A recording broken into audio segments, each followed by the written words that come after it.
Hola, buenas noches a todos, bienvenidos de nuevo a este pequeño rincón del cinéfilo y muchísimas gracias por escucharme. Hace poquitos días subí el vídeo exponiendo cuáles eran mis 10 actrices favoritas, así que pues ahora toca pues a la otra parte, es decir, cuáles son mis 10 actores favoritos.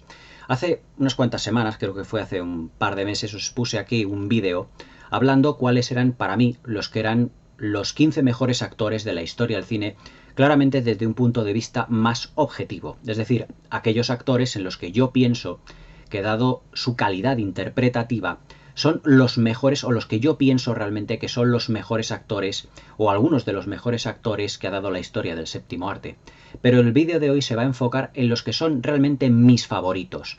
Puede que yo reconozca que algunos de ellos, la mayoría, no pueden estar en un listado que estén los mejores actores de la historia del cine, porque algunos de ellos, digamos que se puede decir que se encasillaron en algunos papeles, pero digamos que todos ellos tienen un determinado carisma que a mí me ha hecho, pues digamos, fijarme en todos ellos, en sus películas, ya fueran del género que fueran, ya fueran películas de aventuras, de ciencia ficción, de cine negro, del western, y que debido a su carácter, a sus maneras rudas, a su fortaleza, digamos al carisma que desprendían, pues se han convertido en los que yo considero que son los favoritos o mis actores favoritos de lo que es la historia del cine. La mayoría de ellos tengo que decir que son del panorama hollywoodiense, ya que el cine clásico, como la mayoría de vosotros sabéis, es el cine que siempre a mí más me gustó, el cine clásico de los años 30, los años 40, los años 50, pero también hay una serie de actores que son también británicos y que proceden de las tablas del teatro inglés.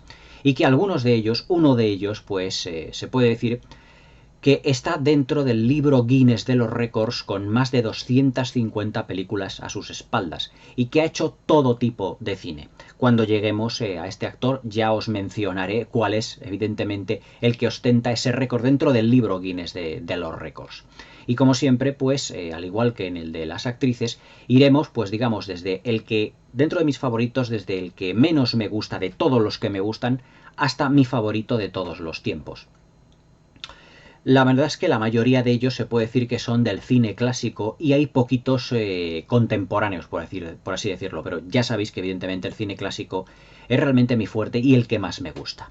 Y sin más dilación vamos a ir hablando de todos estos actores que os voy a comentar por qué están en este listado, por qué son mis favoritos y cuáles son las características que para mí les hacen absolutamente especiales.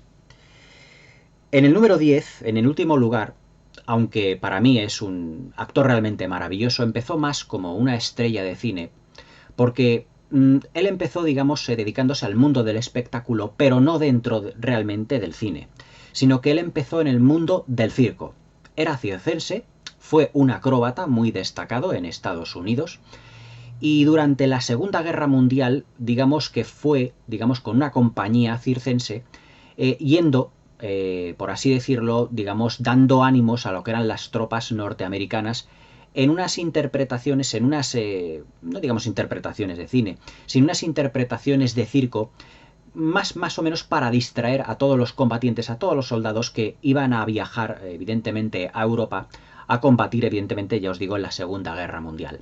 Y empezó en un circo, de la mano también de un amigo suyo, que luego se convertiría también en actor, pero que no tuvo ni muchísimo menos el éxito que tuvo esta gran estrella del cine, que se puede decir que realizó toda clase de películas. Os estoy hablando del inimitable y fantástico Burt Lancaster. En el número 10, Burt Lancaster.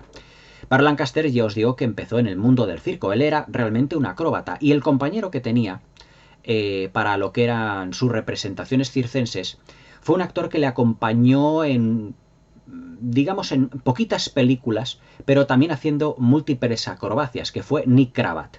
En la película, sobre todo, en dos clásicos del cine de aventuras que fueron El halcón y la flecha, de Jacques Tourneur, y también El temible burlón. Para mí, posiblemente la mejor película de piratas de la historia del cine, del director Robert Siodmak. Además, fue este director, Robert Siodmak, el que lanzó, se puede decir, que al estrellato dentro de Hollywood. Burt Lancaster en un principio destacó o llamó la atención de Hollywood teniendo un físico muy poderoso. Era, digamos, un actor bastante alto, de físico atractivo, fuerte, de gran complexión física, debido pues a todos los ejercicios circenses que él realizaba. Pero también era bien parecido y en Hollywood pensaron desde un principio que podían explotarle como galán, aunque luego la carrera que desarrolló Burt Lancaster no fue esencialmente de un galán tipo Clark Gable o tipo Gary Cooper o tipo, ¿qué os diría yo?, o tipo Cary Grant, sino que fue más, digamos, por el lado del actor, digamos, de carácter. Todos los personajes que realizaba Burt Lancaster, fuese en el género que fuese, ya que estuvo en el género de comedia, en el drama, en el western, en películas de aventuras, en las películas policíacas, y es que al pertenecer al cine del Hollywood clásico, se puede decir que todos los actores, y uno más de la categoría de Burt Lancaster, pues hizo toda clase de géneros, y en todos destacó. En 1949, debuta en el cine, ya os digo, con de la mano de Robert Siodmak en la película del cine negro Forajidos.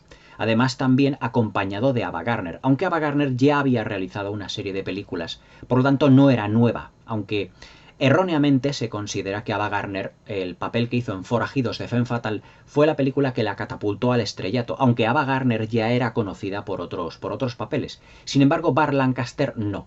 Se puede decir que después de unos muy pequeños papeles prácticamente en las que pasó desapercibido, se puede decir que Forajidos fue la primera película importante que hizo Burt Lancaster en Hollywood, además de la mano de este director Robert Siodmak, de la que luego realizó otras películas de cine negro y sobre todo esa película de aventuras de piratas que fue El temible burlón, si mal no recuerdo, en 1952, prácticamente 3 años después de debutar en el 49 con Forajidos.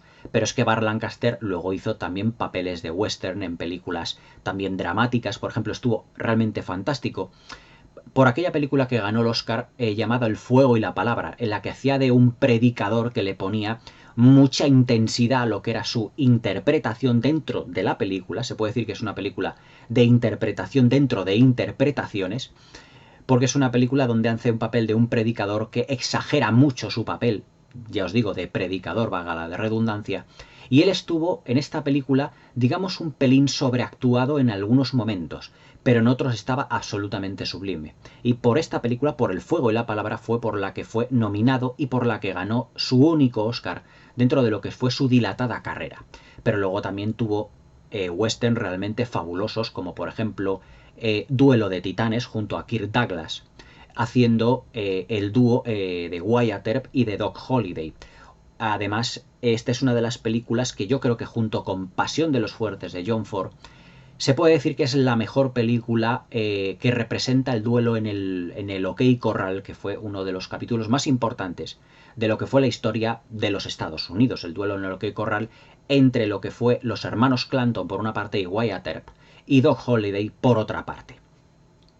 Pero luego también, evidentemente, destacó también no solo por grandes dramas, sino también por comedias absolutamente desbordantes, por películas de aventuras. Yo digo, El halcón y la flecha y lo que es El temible burlón fueron dos películas esenciales dentro de su filmografía. La primera, dirigida por Jacques Tourneur, realmente fantástica, la tenéis aquí comentada en el canal. Realmente El halcón y la flecha y El temible burlón las tenéis aquí las dos comentadas en el canal, porque son las películas en las que a mí Burt Lancaster más me gusta, aunque evidentemente también en películas como por ejemplo, sin ir más lejos, Forajidos estuvo fenomenal, ya os digo, en la misma Duelo de Titanes. Y fue un actor Burt Lancaster que se puede decir que fue forjándose poco a poco realmente lo que fue su carrera cinematográfica. Se puede decir que fue autodidacta, ya que Hollywood desde un principio le tenía como ese actor que querían que fuese galán, pero luego no lo consiguieron. Pero que Hollywood encontró en él un actor de carácter que podía rivalizar prácticamente con cualquier otro tipo de galán, debido a la crudeza y sobre todo a lo incisivas que eran todas sus interpretaciones. Luego, a partir de 1960, de los años 60, sobre todo en el 63, trabaja con Luchino Visconti en El gato pardo, película que también tenéis aquí comentada en el canal, y que para mí realiza el mejor papel de toda su carrera. El conde de Salina, mejor dicho, el príncipe de Salina, ese auténtico gato pardo de la película, para mí es la interpretación cumbre dentro de lo que es la dilatada carrera que tiene Burt Lancaster. Además que luego repitió con Visconti prácticamente 10 años después en una película muy notable llamada Confidencias, que esa no la tenéis en el canal, pero en breve la comentaré, junto a Helmut Berger y a Silvana Mangano. Es decir, que cuando Burt Lancaster ya empieza a trabajar con directores de otra talla que no vienen de Hollywood, como Visconti, es cuando se le empieza a dotar de una calidad interpretativa realmente que no había conseguido hasta cierto punto en Hollywood.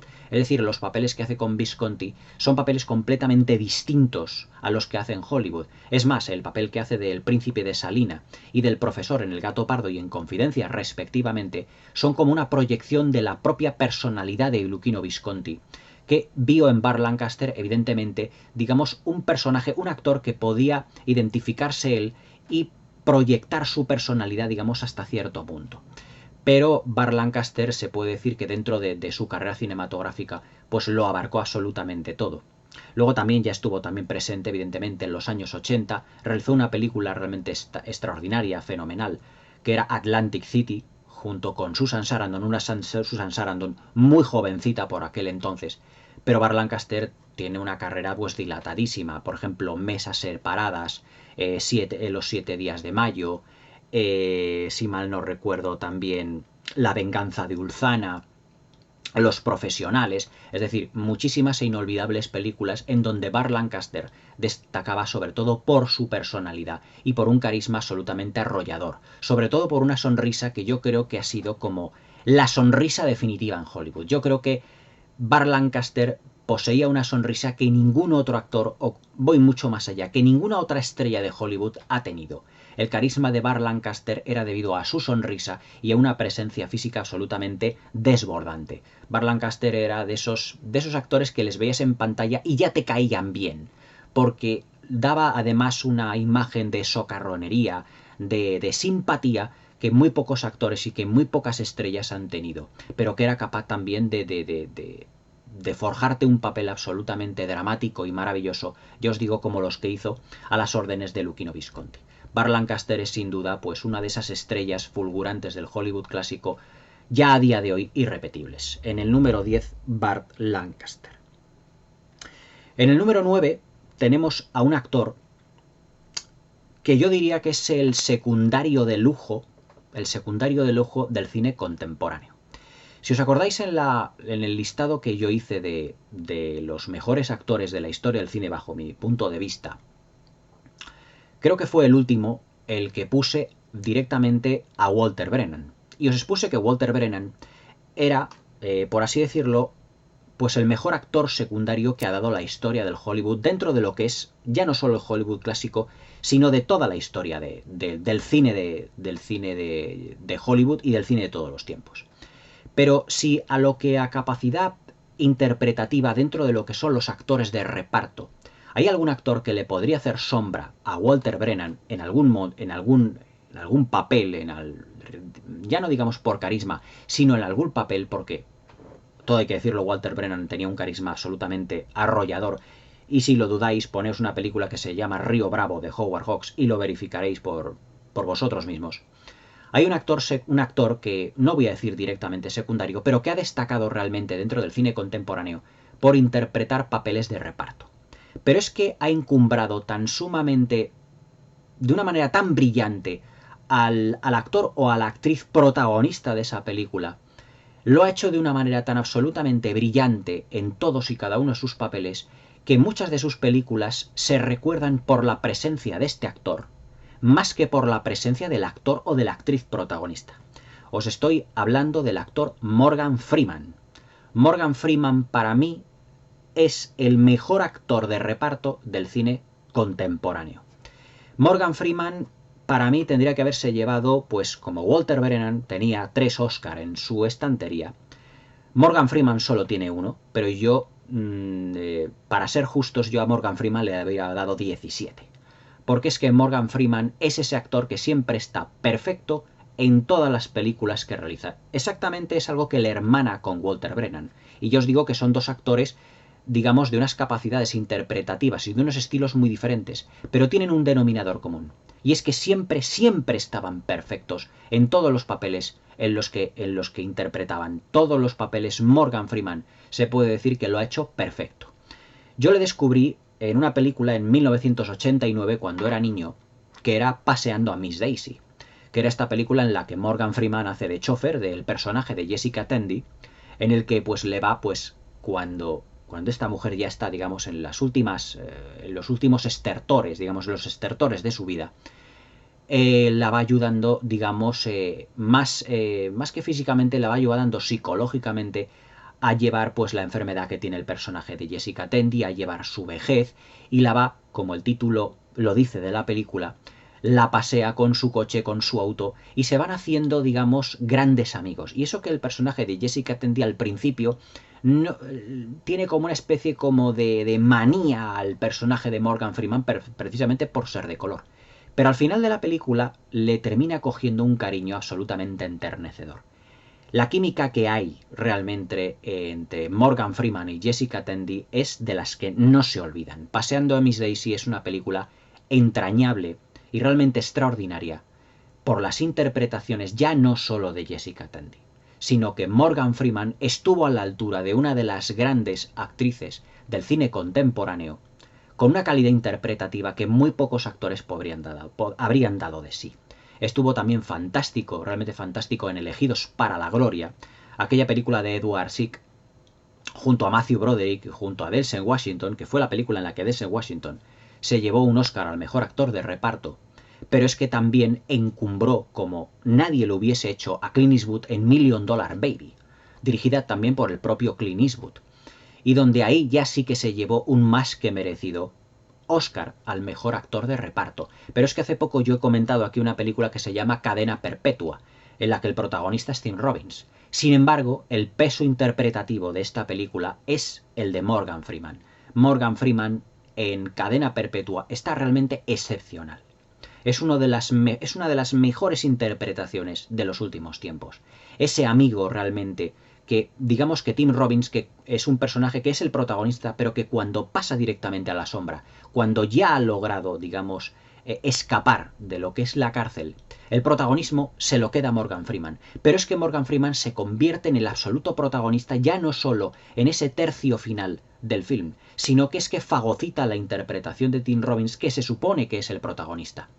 Pero es que si os acordáis de Cadena Perpetua, es la voz en off del personaje de Morgan Freeman el que va relatando todo lo que es la historia del personaje de Tim Robbins. Es decir, aunque haga labor de actor de reparto, es Morgan Freeman el que se puede decir que opaca por completo a Tim Robbins y se hace dueño y señor de esta magnífica obra maestra. Y esta obra maestra lo es en parte por la interpretación de este maravilloso actor llamado Morgan Freeman. Es más, le hemos visto también haciendo de actor también de reparto, evidentemente, como yo os lo digo, el mejor de los últimos tiempos, en la trilogía de Batman de Christopher Nolan, dándole la réplica a Christian Bale, a Michael Caine, y que también a la altura interpretativa perfectamente de otro monstruo de la interpretación como es Michael Caine. Es más, cuando Christopher Nolan dirige a Christian Bale y a Morgan Freeman en la misma secuencia, se puede decir que Christian Bale desaparece. Y la labor interpretativa se queda prácticamente y le da mucha más categoría a la película Morgan Freeman desde cualquier punto de vista. Morgan Freeman, lo que pasa es que, bajo mi punto de vista, ha sido descubierto ya un tanto tarde en el cine. Es decir, tarde en el sentido de que Morgan Freeman ya ha sido más mayor, es decir, no ha empezado de jovencito. Creo recordar que Morgan Freeman empezó ya a finales de los años 60 o de los años 70, pero no fue conocido para el gran público hasta una película en la que creo que interpretaba el papel de policía, si mal no recuerdo, de la mano de Walter Hill, un actor, digo, un director hoy completamente ya olvidado, de una manera completamente injustificada, en una película protagonizada por Mickey Rourke llamada Johnny el Guapo, en la que vuelve a hacer, evidentemente, de actor de reparto. Pero es que, claro, está siempre a la, digamos, como a la sombra de la estrella de turno que en ese momento era Mickey Rourke. Y Mickey Rourke en ese momento, en los 80, estaba, digamos, floreciendo en los sectores que luego vendrían de Nuevas Semanas y Media, etcétera, etcétera. Pero claro, Morgan Freeman, cuando ya sale en pantalla, pues realiza una labor absolutamente encomiable. Luego también estuvo excepcional en la película, si mal no recuerdo, El coleccionista de huesos, junto a... No, perdón, El coleccionista de huesos, no, El coleccionista de amantes. Ahora sí me acuerdo, El coleccionista de amantes, en el que estuvo realmente también excepcional, pero es que cabe preguntarse ¿en qué película Morgan Freeman no está realmente excepcional? Morgan Freeman yo creo que es uno de esos actores secundarios dentro de lo que es el Hollywood contemporáneo que ha dejado una estampa muy difícil hoy en día ya de superar. Morgan Freeman yo creo que ya en la actualidad tiene una edad ya bastante avanzada, está cerca de los 90 años, tiene 80 y bastantes años, pero ya nos deja un legado cinematográfico, creo que todavía sigue trabajando, pero nos deja un legado cinematográfico absolutamente fantástico. Y eso que siempre, en los rodajes de las películas, siempre estaba aquejado de una dolencia que le estuvo machacando durante prácticamente toda su vida, y es que Morgan Freeman ha padecido siempre de fibromialgia, que es una enfermedad del sistema nervioso y también de lo que son los músculos, que son dolores constantes y prácticamente persistentes, y tiene alteraciones del sistema nervioso. Pero es que Morgan Freeman lo ha llevado tan estoicamente dentro de sus películas que prácticamente se puede decir que no puedes decir que detrás de esa interpretación, detrás de ese trabajo, está una persona que está realmente sufriendo. La verdad es que Morgan Freeman deja el palmarés muy alto dentro de lo que son los actores, ya no solo de carácter, sino que son los actores secundarios dentro del panorama hollywoodiense. Es más, yo creo que cuando Morgan Freeman se retire o ya no esté entre nosotros, no habrá otro actor secundario que tenga un carisma tan sumamente arrollador como Morgan Freeman. Para mí, siempre que Morgan Freeman está en pantalla o está en una película, eleva la categoría del film, digamos, muy por encima de la media. Por eso es uno de mis actores favoritos, porque es que le da categoría a la película en cualquier película en el que él sea protagonista. Yo me acuerdo, por ejemplo, de una película que no tuvo mucho éxito en taquilla, que fue Deep Impact, esta película sobre el meteorito que cae sobre la Tierra y bueno, pues era parecida a Armageddon, en la que hace de presidente de los Estados Unidos. Y lo demás es que lo hace con una solemnidad que parece que no, como si él hubiese nacido para todos esos papeles. Es decir, es un actor que parece que no se esfuerza en absolutamente nada a la hora de interpretar. Lo hace todo con una naturalidad absolutamente envidiable. Y es que, claro, un actor, para que sea creíble, valga la redundancia, tiene que tener naturalidad.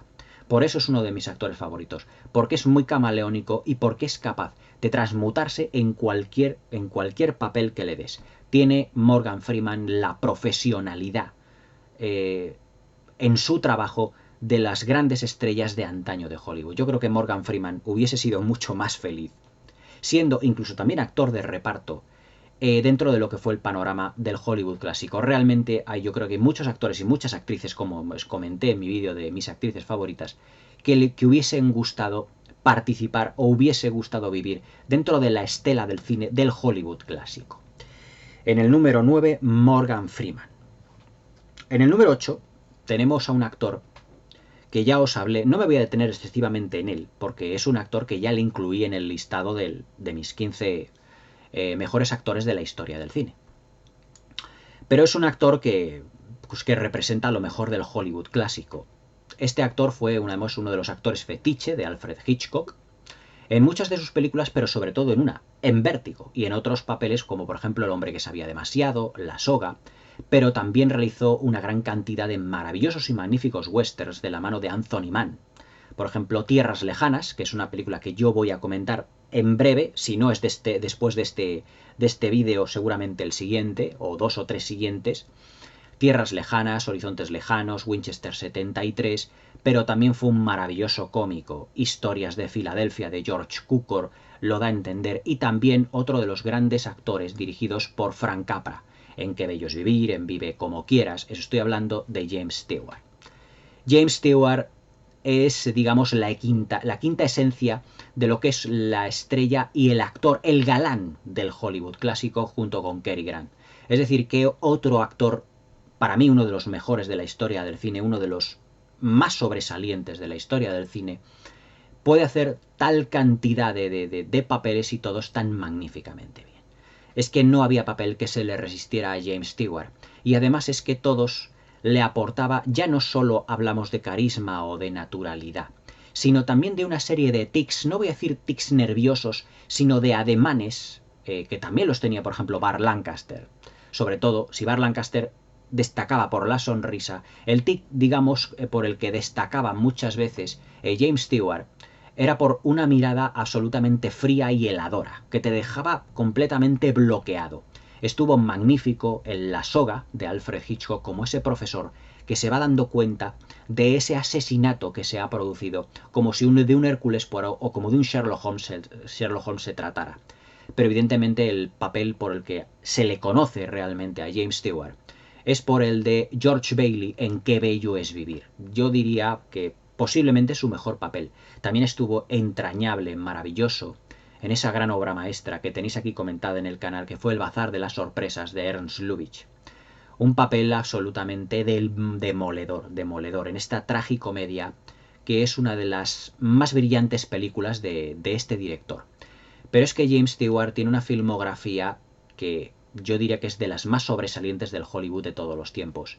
Historias de Filadelfia, Vive como quieras, Qué bello es vivir, El bazar de las sorpresas, Horizontes lejanos, Tierras lejanas, Winchester 73, El hombre de Laramie, La soga, Vértigo, El hombre que sabía demasiado, La ventana indiscreta. De todas estas películas, ¿cuál se puede decir que no es una obra maestra? Es decir, es que James Stewart estaba en todas aquellas magníficas películas que hicieron grande el cine de Hollywood. Y a mí me encantaba además la manera que tenía de interpretar tanto el drama como la comedia. Yo me acuerdo del papel de borrachín que hizo, vamos, del periodista que se emborracha, no de borrachín, sino del periodista que se emborracha y se termina liando con Katharine Hepburn en Historias de Filadelfia un día antes de la boda. Qué maravillosa película, Historias de Filadelfia. La tenéis también aquí comentada en el canal. Una de esas películas de George Cukor que no se olvidan fácilmente. Pero también estuvo maravilloso en dramas judiciales como en Anatomía de un asesinato, película que yo también voy a reseñar dentro de poco, me la tengo que apuntar porque además es una película que me la habéis pedido en muchísimos comentarios, en el que hace el papel de un abogado absolutamente muy entrañable y muy familiar, como muy cercano. Y ese era uno de los motivos por los que James Stewart me gusta tanto, y es que James Stewart parecía como el vecino de al lado. Es como el Tom Hanks del cine clásico. Es decir, parece que abrís la puerta y le tenías ahí para lo que tú quisieras. Es decir, siempre con una gran amabilidad, con un respeto que emanaba dentro de, ya no solo de su personalidad, sino de sus personajes para con otros personajes dentro de las películas en las que interpretaba y en las que estaba.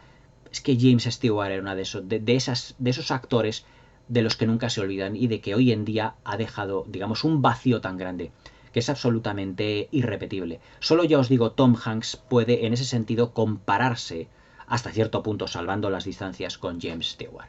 Para mí, sinceramente, pues uno de esos actores absolutamente maravillosos. En el número 8, James Stewart. En el número 7 tenemos un actor que también es el favorito de una de mis suscriptoras y además que me ha pedido en varias ocasiones que yo realizase una serie de reviews, de comentarios de películas, porque le encanta. Además le doy aquí un saludo para Graciela, a Graciela Sánchez, que le encanta un actor británico que ya era conocido en Inglaterra, en el Reino Unido, pero que en Hollywood fue conocido a partir de una película de aventuras llamada Las minas del rey Salomón junto a Deborah Kerr. Deborah Kerr también actriz británica, es decir, los dos se puede decir que se dieron a conocer a Hollywood y al gran público porque eran conocidos en el Reino Unido dentro de lo que es el panorama del cine británico, pero que a partir de 1950 empezaron una carrera absolutamente meteórica dentro de Hollywood. El actor británico al que me estoy refiriendo es Stewart Granger. Stewart Granger me encanta, y sobre todo yo creo que a Graciela también, por sus maravillosas películas de aventuras. Es que no había película de aventuras en las que Stewart Granger no destacara realmente de una manera portentosa. Es decir, su papel de Alan Quatermain en Las minas del rey Salomón ya es mítico. Es más, Steven Spielberg dijo que se había basado para la creación, la imagen más o menos del Indiana Jones de Harrison Ford, en dos personajes, en el Charlton Heston del Secreto de los Incas y en el Stewart Granger en el Alan Quatermain de las minas del rey Salomón. Es decir, Steven Spielberg, un enamorado de toda la vida del cine clásico, digamos que tuvo una inspiración hasta cierto punto de estos dos personajes y que ahora lo recuerdo también de un tercero, y que fue el papel que hizo Humphrey Bogart en El Tesoro de Sierra Madre. O sea que tuvo tres grandes modelos a seguir para crear, digamos, el personaje de Indiana Jones de cara, no de crearlo físicamente, sino de cara a dirigirlo y de cara a la puesta en escena que dirigiendo a Harrison Ford tenía más o menos que emplear. La verdad es que Stewart Granger estuvo fabuloso en las minas del rey Salomón y sentó un precedente dentro de lo que fue un personaje, digamos, ya no un personaje, sino un tipo de galán dentro de lo que es el cine de aventuras. Pero es que luego, evidentemente, Stewart Granger realizó una serie de películas de aventuras, se especializó dentro del género de aventuras dentro de Hollywood, con grandes obras maestras dentro de este género, como fue El prisionero de Zenda, junto a James Mason, una película, y junto a Deborah Kerr también, una película absolutamente gloriosa, fantástica. Son de esas películas de aventuras que tienen un halo de elegancia en su puesta en escena y sobre todo de misterio, interpretando un doble papel en esta película. Lo tenía francamente difícil, pero lo salvó, y además esta papeleta lo salvó con un notable. Y luego también estuvo realmente fascinante en una gran superproducción de la Metro Goldwyn Mayer, no podía ser de otra productora, todo hay que decirlo. Y me estoy refiriendo a la película Scaramouche, donde hace también un doble papel, se puede decir. Hace papel digamos, es el protagonista de la película que quiere vengar la muerte de un compañero suyo, de un amigo suyo, a manos de lo que es el mejor espadachín de toda Francia, que era el personaje de Mel Ferrer, pero que estuvo arropado, además, por otras dos de las grandes estrellas del Hollywood clásico, en este caso femeninas, que fueron Janet Leigh y Eleanor Parker. Realmente fantásticas las dos en sus papeles protagonistas. Una película Scaramouche que yo reseñé aquí en el canal hace bastante tiempo y es uno de los vídeos que más visitas tiene. La verdad es que Scaramouche es a Stewart Granger, a la carrera de Stewart Granger, lo que en busca de la arca perdida es a la carrera de Harrison Ford. Es decir, es el personaje de aventuras o modelo del personaje de aventuras que ya realmente le marcó.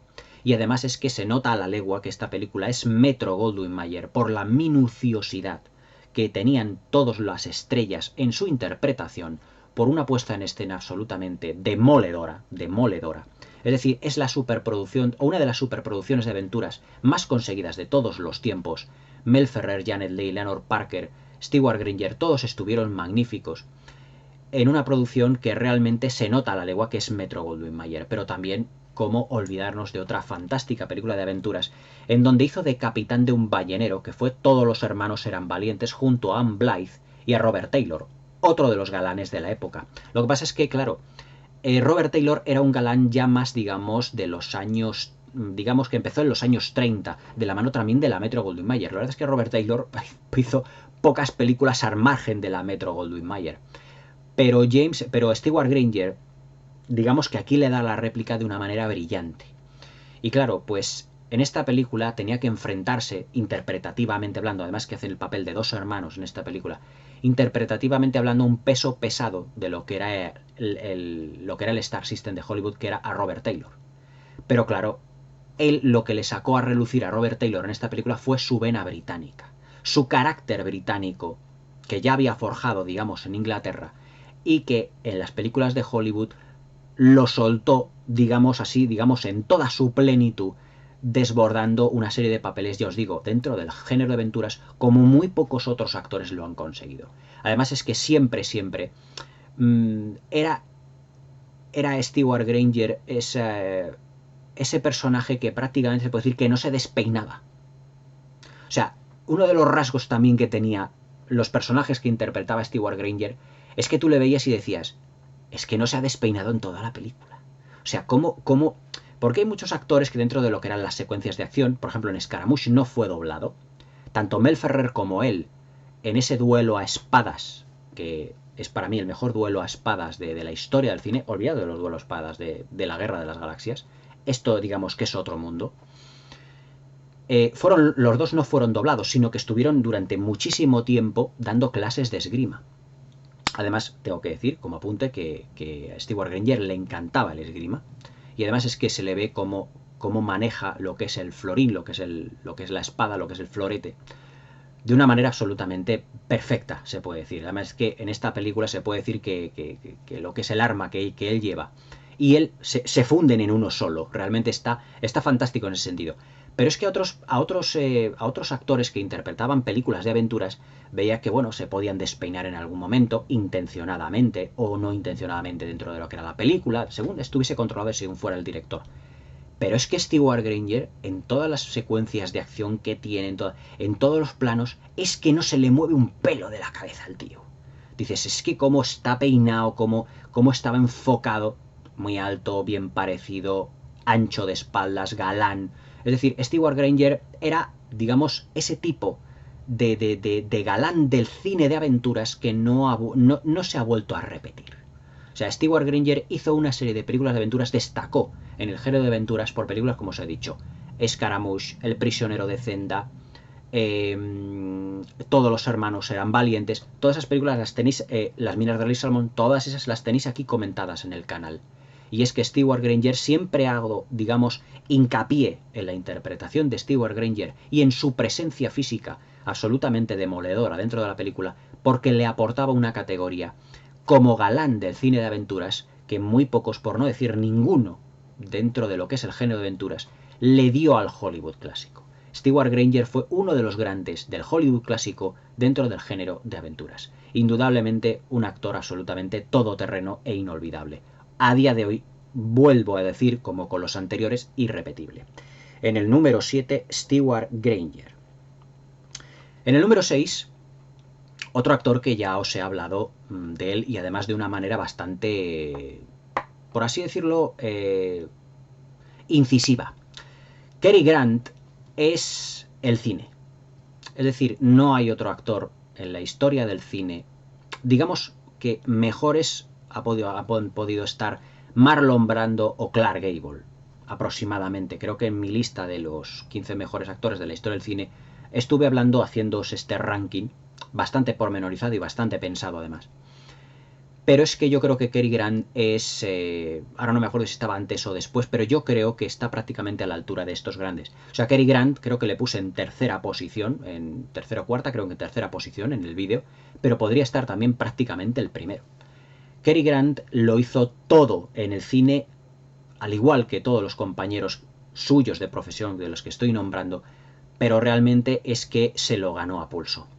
Cary Grant fue el galán por antonomasia del cine clásico. No hubo otro galán como Cary Grant. Además, los historiadores le consideran a Cary Grant como el actor más elegante de todos los tiempos.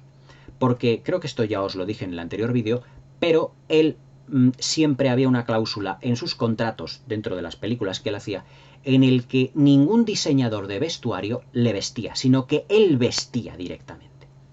Es decir, los trajes o la manera en la que Cary Grant sale en las películas vestido, no había ningún diseñador de vestuario que le decía a Cary Grant la ropa que tenía que llevar, sino que él directamente no es que diseñara su propia ropa, es que él tiraba del fondo de armario suyo para llevar a lo que eran los rodajes su propia ropa. Los trajes que le veis a Cary Grant en las películas no son, digamos, por así decirlo, creados expresamente para la película.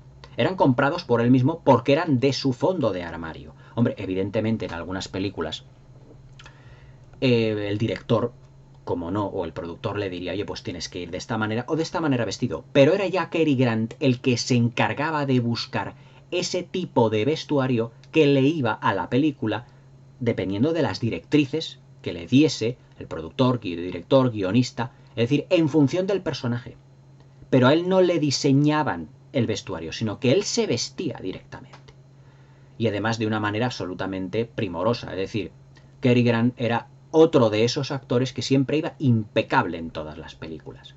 Como impecables eran sus interpretaciones, tanto cómicas, destacó realmente por el género de comedia, que era un género francamente difícil, como por el drama. En el drama estuvo absolutamente, digamos que, ya no portentoso, sino conmovedor y escalofriante hasta cierto punto en una película que se llama Serenata Nostálgica.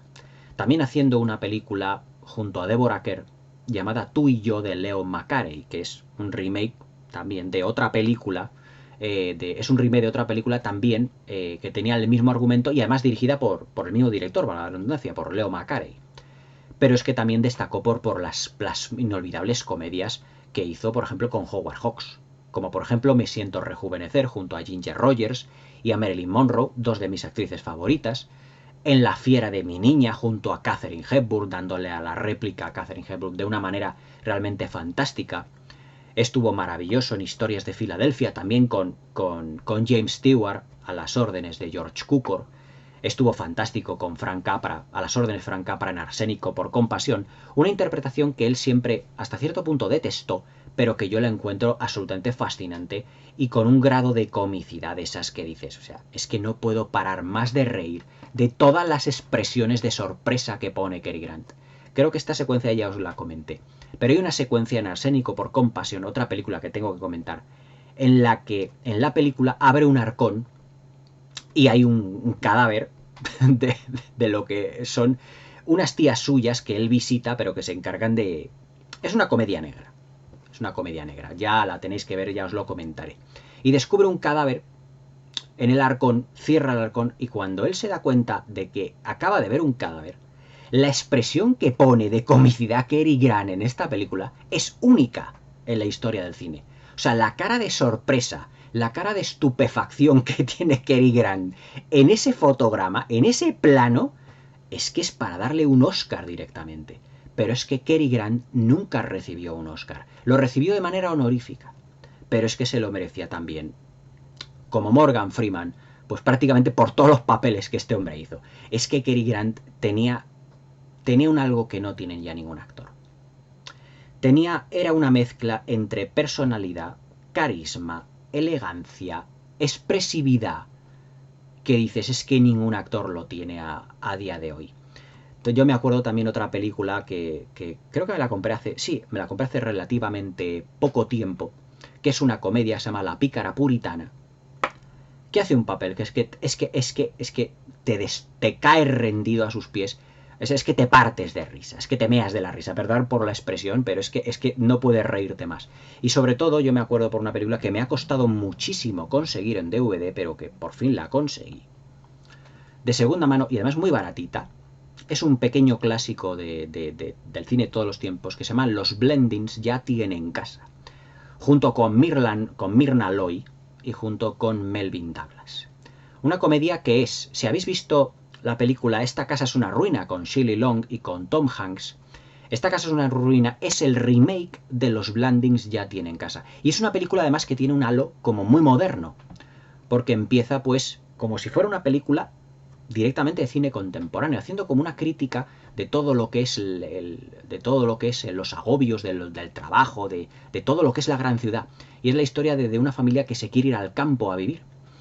Es Cary Grant, está casado con Myrna Loy, y claro, compran una casa que está prácticamente en ruinas, y hasta que logran reconstruirla y hasta que consiguen vivir en ella, haciendo pues, como en esta casa es una ruina de Tom Hanks y Shelley Long, haciendo pues 1001 pagos metiéndose en ciscos tremendos, pero tiene una cantidad de secuencias que es que también te ríes un montón, pero es que la comicidad que tiene. Bueno, hay una secuencia en la que Cary Grant se queda atrapado dentro de un closet, dentro de lo que es un armariete, y cuando no puede abrir la puerta con el pomo, empieza a darle al pomo, la cara que pone Cary Grant cuando no puede abrir la puerta es que es de órdago a la grande, es para decir, tío, es que te mereces el Oscar directamente por la cara que estás poniendo. ¿Cómo no voy a meter, si yo creo que Cary Grant es uno de los mejores actores de la historia, cómo no iba a estar dentro de mis favoritos? Cary Grant lo era todo, era el cine personificado, era el celuloide personificado. En el número 6, Cary Grant. En el número 5, otro actor. Es que todos son para quitarse el sombrero. Estos son para quitarse el sombrero. Otro actor que yo no sé la ceguera que tienen ciertos críticos al decir que el hijo de este actor es mejor que el padre. Cuando el padre tiene una filmografía y una cantidad de interpretaciones que ni el hijo ni de lejos. O sea, el hijo es una hormiga al lado del padre. Estoy hablando de que el hijo es Michael Douglas y que el padre es Kirk Douglas. En el número 5, en la mitad de la tabla, en inolvidable Kirk Douglas. Kirk Douglas era, se puede decir que lo reunía todo. Era la mezcla entre Cary Grant, entre Burt Lancaster, entre todos. Kirk Douglas no es que fuese un súper gran actor en el sentido de una calidad interpretativa que para mí estaba fuera de toda duda. Pero es que yo creo que no ha existido en la historia del cine junto con Burt Lancaster o Charlton Heston un actor tan carismático y tan simpático a la vez que podía hacer ya de villano, que te seguía cayendo simpático. Kirk Douglas era otro actor que es difícil no definir, sino, ¿cómo diría yo?, describir. Porque es que Kirk Douglas también lo hizo todo en el cine. Estuvo magnífico en todos los papeles que realizó. Los directores de la época dorada de Hollywood se lo rifaban, porque es que además, dentro de lo que era un actor que dentro de la película, de puertas para adentro, de cámara, no delante de la cámara, sino detrás de la cámara, siempre los directores y todos los actores que eran amigos suyos, incluido Burt Lancaster, al que luego muchos historiadores y críticos le han, de una manera un tanto estúpida, han querido rivalizar con ellos, es decir, rivalizar en el sentido de verles como rivales, cuando luego eran muy amigos en la vida real, y que nunca hubo una rivalidad, aunque yo no sé por qué ha habido críticos que siempre han como inventado una supuesta rivalidad entre Burt Lancaster y Kirk Douglas, cuando es completamente falso, es una leyenda urbana. Nunca hubo rivalidad entre ellos. Siempre además eran muy buenos amigos. Es más, cuando Burt Lancaster falleció, Kirk Douglas entró en una profunda depresión, de la que difícilmente le costó muchísimo salir, muchísimo. Era un gran amigo para él, y además es que se puede decir que prácticamente tuvieron carreras muy paralelas. Empezaron a finales de los años 40. Kirk Douglas empezó con una película además de cine negro exactamente igual que Burt Lancaster. La película de cine negro por la que empezó Kirk Douglas fue El extraño amor de Martha Ivers, en 1946, una película que a mí también me gustaría reseñar aquí en el canal. Una película de cine negro magnífica, además dirigida por Lewis Milestone. Y además que tuvo, además como contraparte femenina, a una de las grandes femme fatales del cine negro que ya tenía, era mayor que él y ya tenía ya cierto bagaje en lo que el cine de Hollywood se refiere, que fue Barbara Stanwyck. Pero Kirk Douglas, al igual que Burt Lancaster, empezaron sus primeros papeles prácticamente fue en una película de cine negro, por el que saltó digamos a la fama.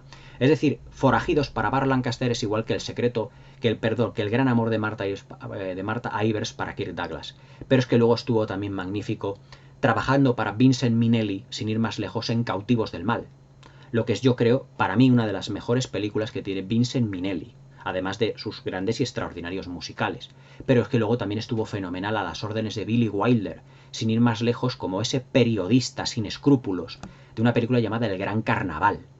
Pero cómo olvidar sus grandísimas películas de aventuras también de la mano de uno de los grandes especialistas del género de aventuras, que fue Richard Fleischer. ¿Quién no recuerda 20.000 leguas de viaje submarino? Además, a las órdenes de la gran productora de la Walt Disney Productions, y sobre todo una película en la que él también fue productor, que fue Los Vikingos, escogiendo además Kirk Douglas a la que era la pareja, digamos, de moda en Hollywood en ese momento, que fue Tony Curtis y Janet Leigh. Tony Curtis y Janet Leigh, que eran además eran pareja, eran marido y mujer, padres de Jamie Lee Curtis. Digamos que muy inteligentemente Kirk Douglas los escogió para ser la pareja protagonista de Los Vikingos y además reservarse él, por así decirlo, el papel de villano junto a Ernest Borgnine.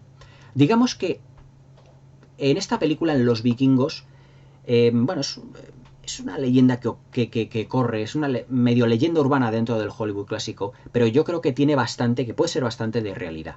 Y es que dicen las malas lenguas que Kirk Douglas se reservó el papel, digamos, del malo de la película, digamos, para tener las mejores secuencias con Ernest Borgnine.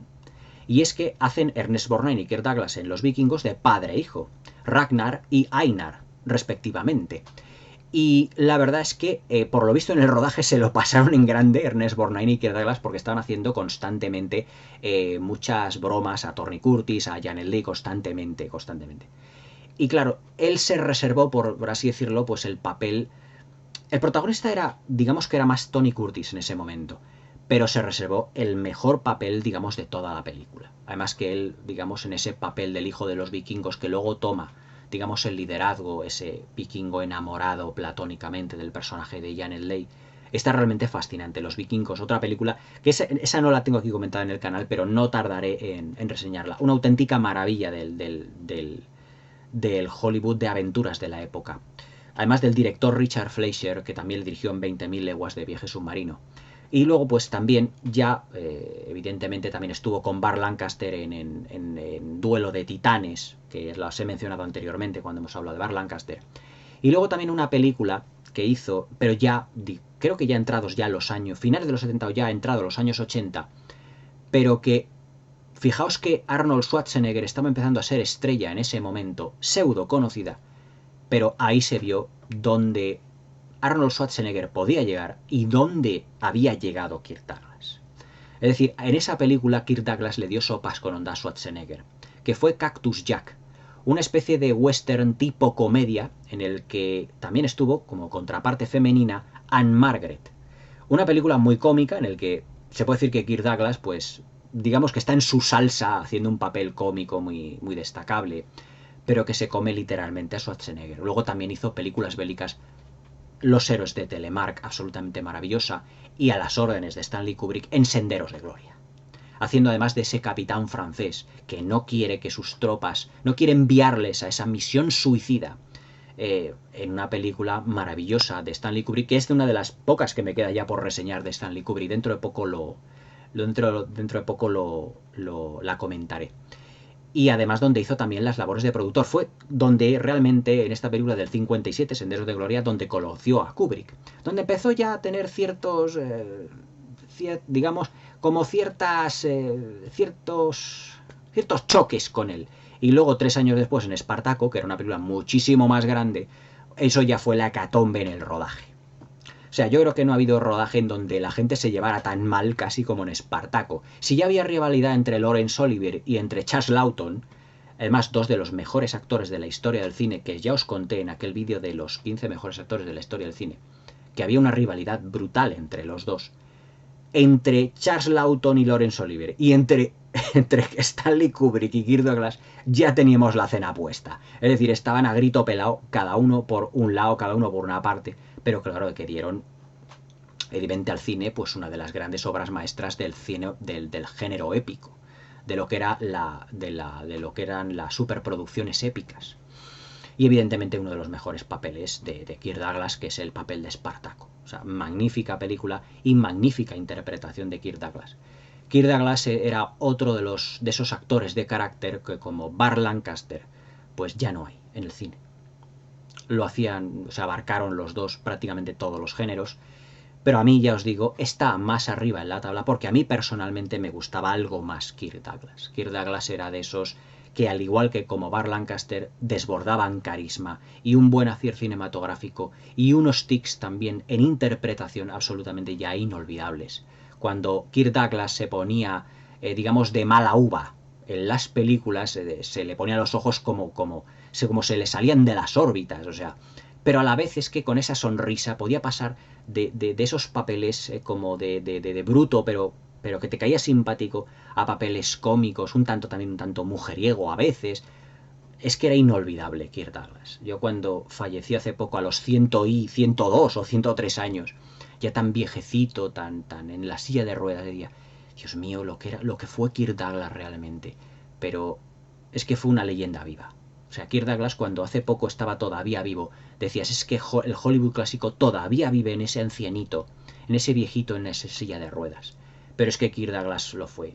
Desde 1946, en El extraño amor de Martha Ivers, fue dirigido por los más grandes, por Joseph Mankiewicz en Carta a 3 esposas, por Billy Wilder, por Richard Fleischer, por Lewis Milestone, por Stanley Kubrick.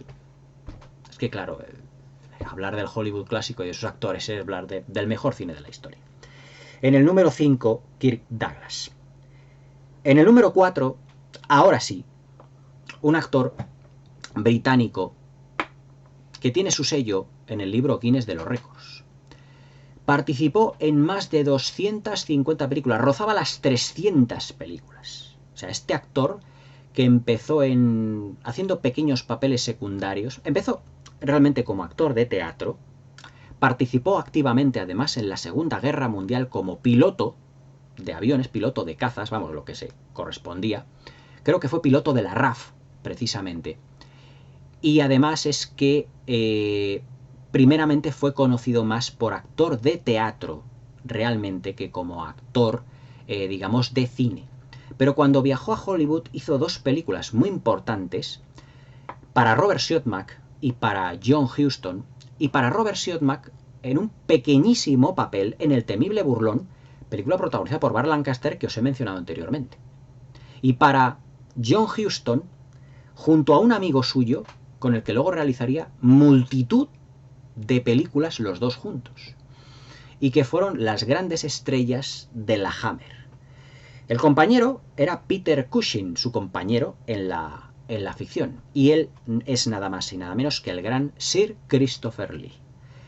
Christopher Lee, digamos que si hubiese vivido aquí en España, yo me hubiese enterado de dónde vivía y hubiese tocado a la puerta de su casa para que me diera un autógrafo.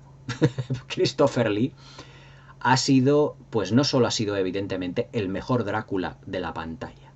El mejor Drácula, que fue un papel que él siempre detestó, porque el enfoque que le dieron Jimmy Sangster, el guionista de la Hammer, y Terence Fisher, el director de la obra, no le gustó a Christopher Lee. Pero es que cuando hablamos de Christopher Lee estamos hablando de un actor que prácticamente se puede decir que era un aristócrata casi. Es decir, él siempre presumió, se dice, que su madre venía de la estirpe de Carlomagno, nada más y nada menos. ¿Fue su madre o su padre? Ahora mismo no lo recuerdo. No me acuerdo. Su nombre completo era Christopher Carandini Lee, porque sus antepasados fueron de origen italiano. Es decir, él nació en Londres, él es del Reino Unido, él es londinense, pero sus antepasados eran italianos. Christopher Lee se puede decir que es este actor que también, se puede decir de un modo triste, que no hizo carrera en Hollywood, yo creo porque, no sé si fue por su físico, que podría dar las veces de galán, extremadamente alto. Se puede decir que es el actor o uno de los actores, digamos, dentro de lo que es el panorama de cine clásico, ya no voy a decir ya de hollywoodense, sino del cine europeo realmente, más alto de todos los tiempos, más alto porque él llegó a medir 1,98 m, estatura que ningún otro, yo creo que el más alto o uno de los más altos de la historia del cine ha sido entre John Wayne, que medía 1,94 m, Rock Hudson, que medía 1,95 m aproximadamente, pero es que Christopher Lee llegó al 1,98 m, o sea, eran prácticamente 2 metros de tío. Un actor que, ya os digo, el papel de Drácula lo detestó durante toda su vida, pero es que se le conoce siempre por hacer el papel de Drácula. Lo hizo en 7 ocasiones. En 5, si mal no recuerdo, perdón, vamos a hacer una recopilación. Drácula, príncipe de las tinieblas. Drácula vuelve de la tumba, El poder de la sangre de Drácula, Drácula 73, Los ritos satánicos de Drácula. Luego El conde Drácula con Jesús Franco, 7, 8 veces. En la octava fue en una película francesa llamada Drácula, padre e hijo, donde se parodiaba a sí mismo, es decir, hizo el papel de Drácula 8 veces. Pero evidentemente es el papel por el que todo el mundo le conoce. Pero es que aportó una presencia física al conde Bálaco como ningún otro actor lo ha hecho.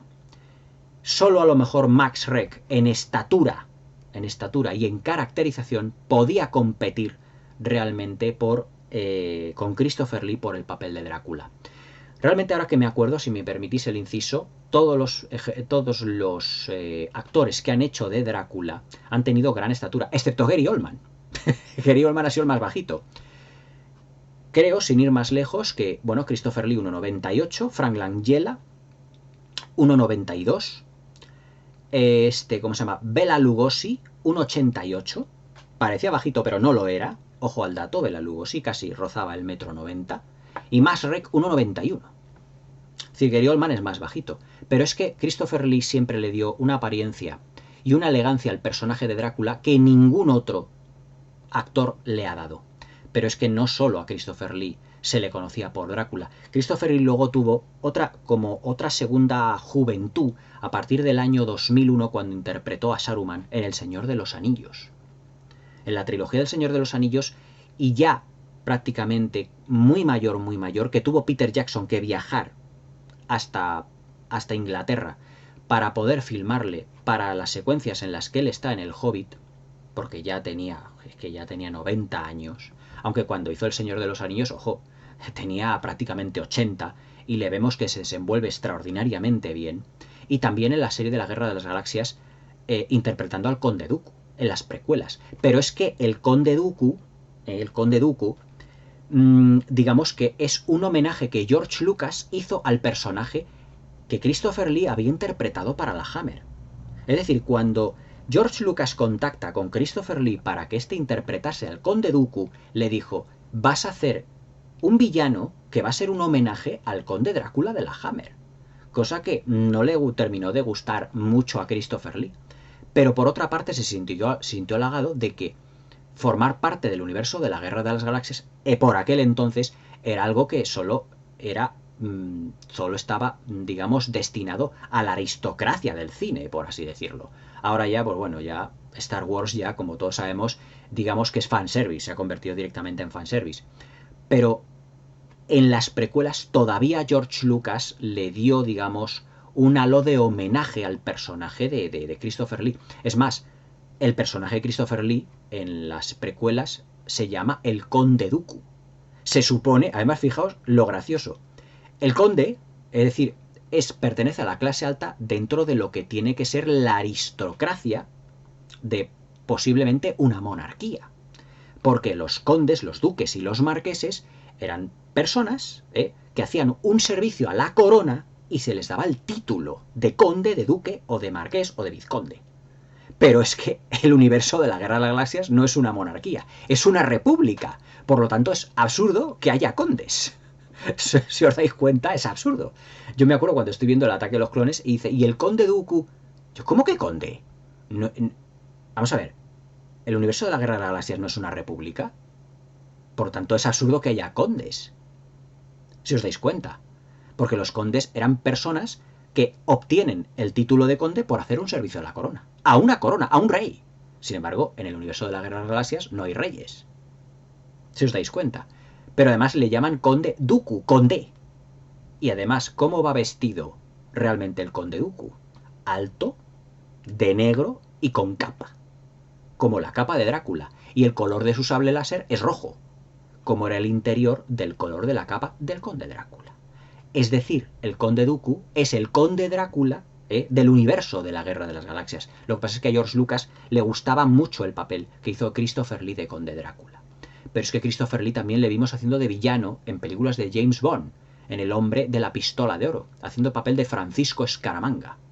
Además, que hay una secuencia fantástica en la que él empieza a montar la pistola de oro, famosa, pues prácticamente desde unos adminículos que tiene allí en su escritorio, empieza a montar pla, pla, pla, pla, pla, hasta que obtiene la pistola, ¡zas!, y le pega un tiro que tiene delante. Además, prácticamente sin inmutarse. Christopher Lee aportaba a los papeles, digamos, ya no solo una presencia física, sino una elegancia, pero una elegancia muy británica. Tenía fama Christopher Lee de ser un auténtico caballero en los rodajes. Yo que conocí personalmente a Caroline Munro, aquí en Madrid, en el edificio de la FNAC, además que me firmó unos autógrafos, estuvo unos minutos charlando con ella, prácticamente lo que se da de sí, con un poquito del inglés que yo controlo un poco. Me dijo que Christopher Lee en el rodaje de Drácula 73, porque le pregunté por Christopher Lee, al ser uno de mis actores favoritos, me dijo que Christopher Lee, al interpretar a Drácula prácticamente, o para dar como miedo dentro de lo que era de cara al espectador de las películas, no tenía ni que esforzarse. Dice, porque que Caroline Munro era una actriz, la que vemos estilizada en las películas, hizo de chica Bond, y también algunas películas para la Hammer, y también alguna película para Sinbad y el ojo y el tigre, si mal no recuerdo. Me dice, es que claro, tú te puedes imaginar lo que es ver a un tío de 2 metros de alto, vestido de negro, maquillado como un monstruo, caracterizado como el conde Drácula, con la tez muy pálida, con esas lentillas de color rojo, con esos colmillos, y con esa capa que lo inundaba todo, y que no cabía por la puerta, porque tenía que agacharse en algún momento. Todo esto me lo decía Caroline Munro. Impactaba muchísimo. Decía, hay una secuencia en la película de Drácula 73 donde con su mano me cogía la cara, pero es que su mano era tan grande que me abarcaba la cabeza entera. Claro, de un tío de 2 metros, ¿qué vas a poder esperar? Pero decía que siempre se comportaba como un auténtico caballero. Dices que era los modales personificados. Christopher Lee, además, al igual que Kirk Douglas, cuando murió Peter Cushing, cayó en una profunda depresión. Depresión porque había sido siempre su amigo. Y aunque Peter Cushing era más mayor, era 12 años más mayor que Christopher Lee, siempre, desde el rodaje de La maldición de Frankenstein, que fue el primer papel importante que hizo para la Hammer, porque Christopher Lee se puede decir que se le debe a todo a las películas de la Hammer, y que hizo de la criatura de Frankenstein, se puede decir que ahí se convirtieron en grandes amigos, y luego estuvieron en La momia, en Drácula, en El perro de Baskerville, en La Gorgona, en multitud de películas para la Hammer, y también en otras que no eran de la Hammer también. O sea que se forjaron una gran amistad que prácticamente perduró hasta la muerte de Peter Cushing. Christopher Lee, yo creo que es esa clase de actor con esa flema británica, al igual que por ejemplo como Emma Thompson dentro de lo que es el apartado femenino, que digamos que tiene tantas tablas, tanta experiencia en las producciones, en sus películas, que se puede decir que realmente no... Se puede decir que no es un esfuerzo para él interpretar. Además, en sus últimos años ya incluso se atrevió a formar parte, a cantar para un grupo de heavy metal. Y además es que hizo sus pinitos dentro del mundo de la canción. Tenía voz, digamos, ¿cómo diría yo? De tenor o de bajo, no me acuerdo bien. Pero sí hizo, creo que también sus pinitos dentro del mundo de la ópera. La verdad es que Christopher Lee para mí siempre será el Drácula definitivo. Uno de mis personajes favoritos del mundo del cine es el Conde Drácula. Aquí en el canal yo creo que tengo reseñadas todas las películas de Drácula, las más importantes versiones de la novela de Bram Stoker. Y luego además es un actor que también le costaron a los de la Hammer convencerle para que en el 65 volviera con Drácula Príncipe de las Tinieblas un montón. Y os digo que no le gustó el enfoque que la Hammer dio. Pero siguió haciendo películas para la Hammer, para un montón de otras productoras, y ya os digo, empezó haciendo sus pinitos. La película con la que tuvo protagonismo, vamos, un actor secundario, no protagonismo, actor secundario, muy secundario, aparecen los dos en 2 secuencias, fue la película para John Huston, Moulin Rouge, que ya la reseñaré aquí en el canal, una maravillosa obra maestra del Technicolor. Fantástica película. La verdad es que Christopher Lee para mí fue un actor de esos que también tenía una presencia en pantalla absolutamente magistral y demoledora, un auténtico caballero, y además con una profesionalidad en todos sus trabajos muy pocas veces vista en la gran pantalla. No era ese típico de personaje o de actor inglés pomposo, hasta cierto punto un poco, digamos, maniqueo. Es que Christopher Lee no tenía ninguna de esas características. Eran todo virtudes, era un auténtico caballero. Y la puesta en escena que él tenía a modo de interpretar sus personajes era absolutamente fantástica. Cuando hace de Saruman en El Señor de los Anillos, en La Comunidad del Anillo, cuando se le queda mirando a Ian McKellen, que hace además un papel fantástico también, por el que fue nominado al Oscar, se puede decir que ahí Christopher Lee fulmina directamente, interpretativamente, a Ian McKellen. Cuando se le queda mirando y le dice, ¿sabes de lo que estoy hablando, Gandalf? Además con una mirada, con unos ojos negros, esos ojos negros tan profundos que tiene, con esas cejas pobladas que le habían puesto. Hubiese sido fantástico, ahora que lo recuerdo, que Gandalf hubiese sido interpretado también, ya no por Ian McKellen, porque lo hace fantásticamente, por Sean Connery. ¿Os imagináis un duelo de magos entre Sean Connery y Christopher Lee? Eso tendría que haber sido realmente glorioso.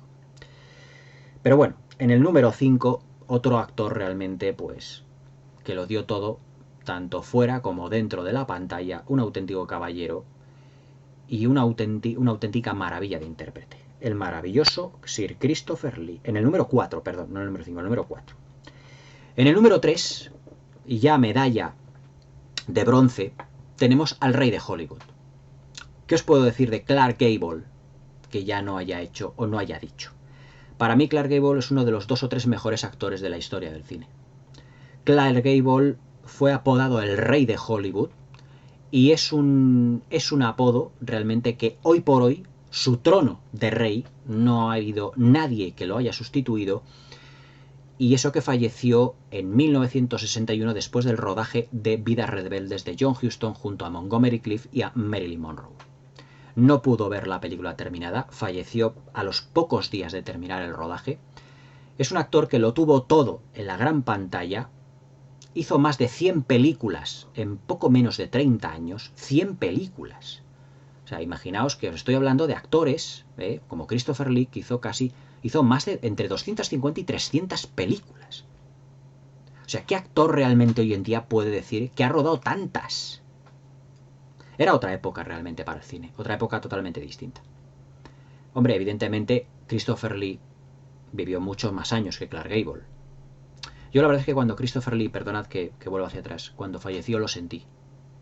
Lo sentí igual que cuando falleció también Kirk Douglas, que fallecieron que pocos años de diferencia. Kirk Douglas creo que fue en el 2000, no sé, hace 3 o 4 años, y Christopher Lee en el 2015.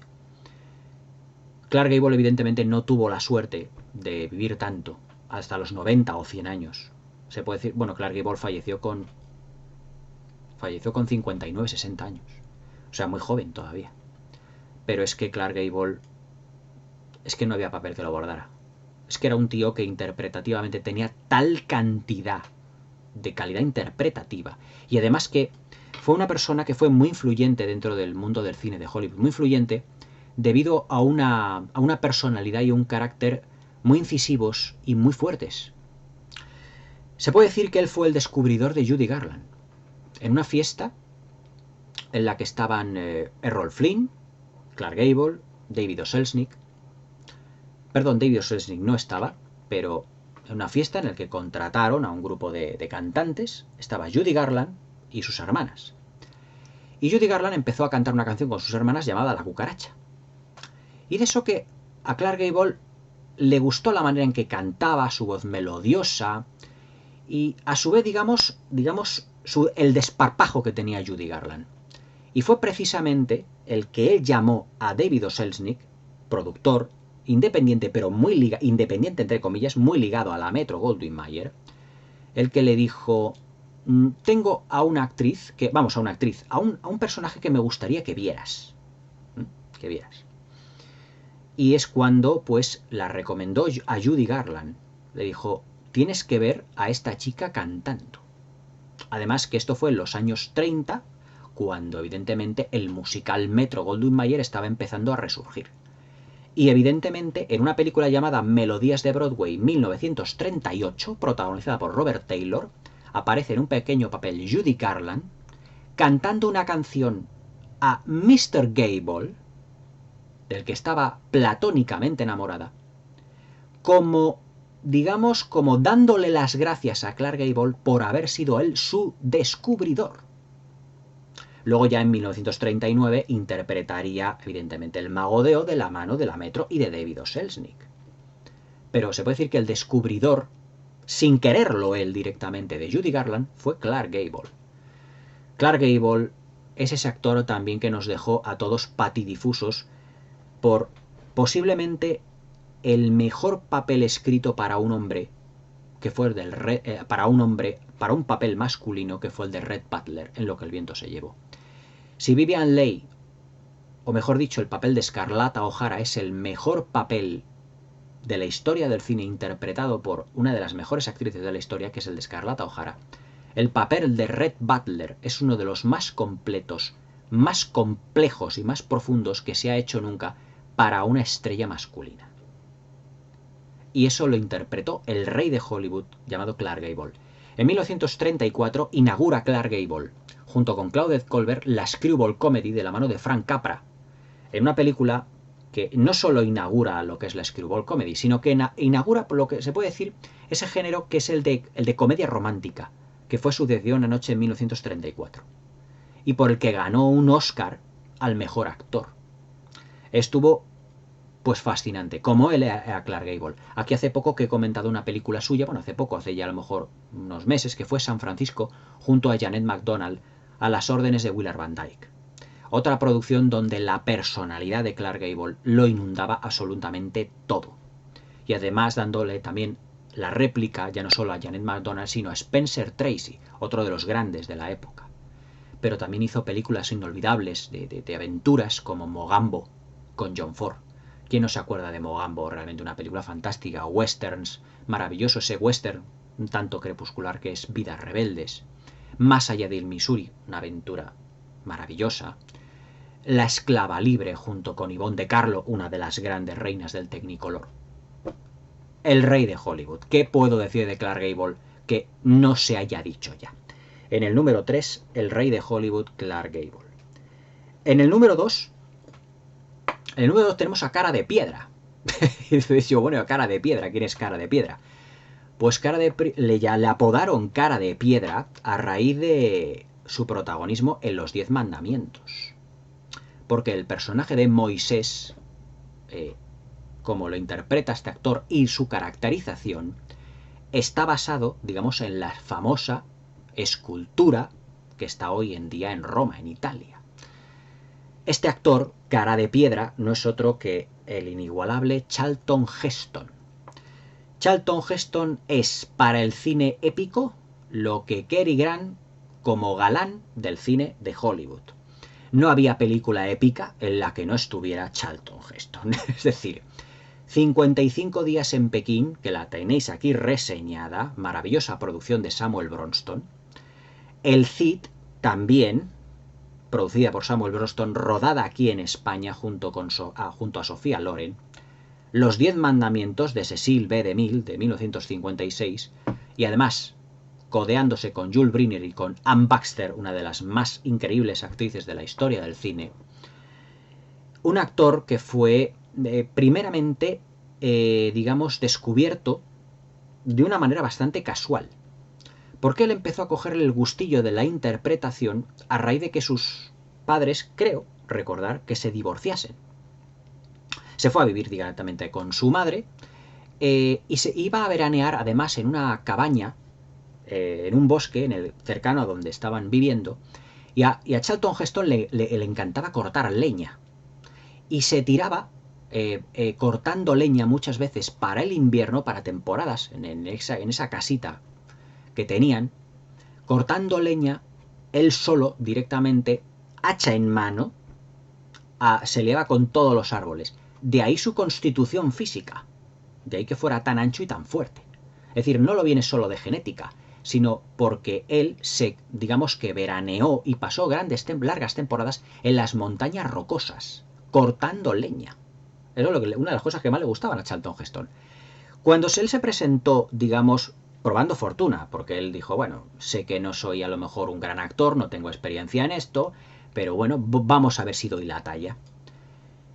Y mira tú por dónde, Cecil B. DeMille se fija en él, en unos pequeños papeles que había hecho ahí como de secundario, para el mayor espectáculo del mundo, junto a James Stewart, y junto a Gloria Graham, y junto a Betty Gable.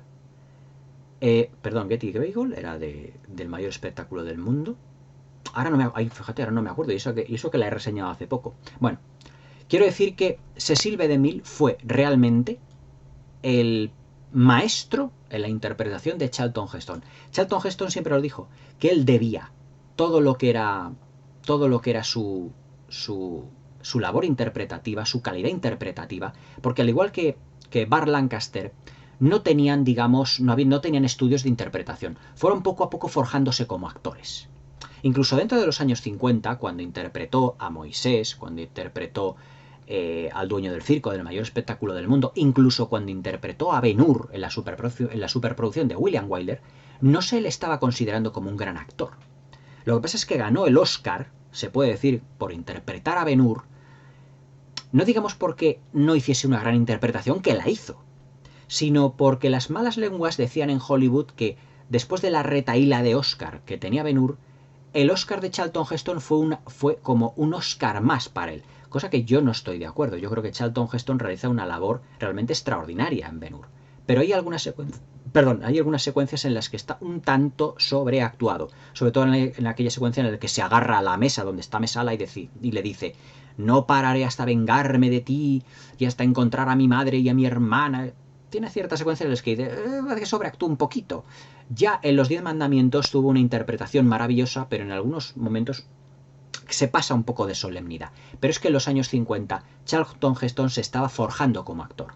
Por ejemplo, en el 54, cuando filma con Leonard Parker, cuando ruge la marabunta, que la tenéis aquí reseñada en el canal, digamos que él está con un gesto muy impertérrito.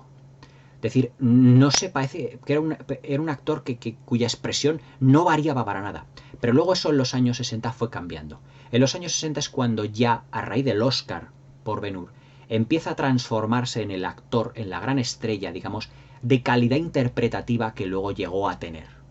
Luego también realiza, acordaos, ese otro clásico del cine que es la película Aeropuerto, en donde hace el comandante de lo que es el avión, en donde ya no es que fuese un papel sumamente exigente, pero ya se le ve como más suelto en lo que le vemos interpretativamente hablando. También en el 68, en ese clásico de la ciencia ficción, que es en el planeta de los simios, junto a Roddy McDowall, que estuvo también fantástico.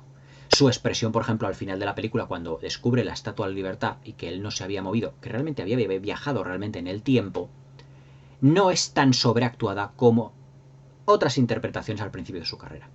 Pero Charlton Heston lo que destacaba, al igual que Kirk Douglas, igual que Burt Lancaster, que eran actores que se fueron forjando interpretativamente a lo largo de su carrera, lo que destacaban eran por su gestualidad, por los tics que tenían y sobre todo por un carisma debido a un físico espectacular. Charlton Heston pues, también superaría el 1,90 m de estatura, 91, 92 medía. Era muy alto, era ancho, de facciones muy duras, de ahí el apodo, ya os digo, de lo de cara de piedra. Pero Charlton Heston para mí pues ha sido una de las más importantes estrellas del Hollywood de toda la vida. O sea, estuvo dentro de lo que fue una transición, vivió la transición del cine del viejo al nuevo Hollywood.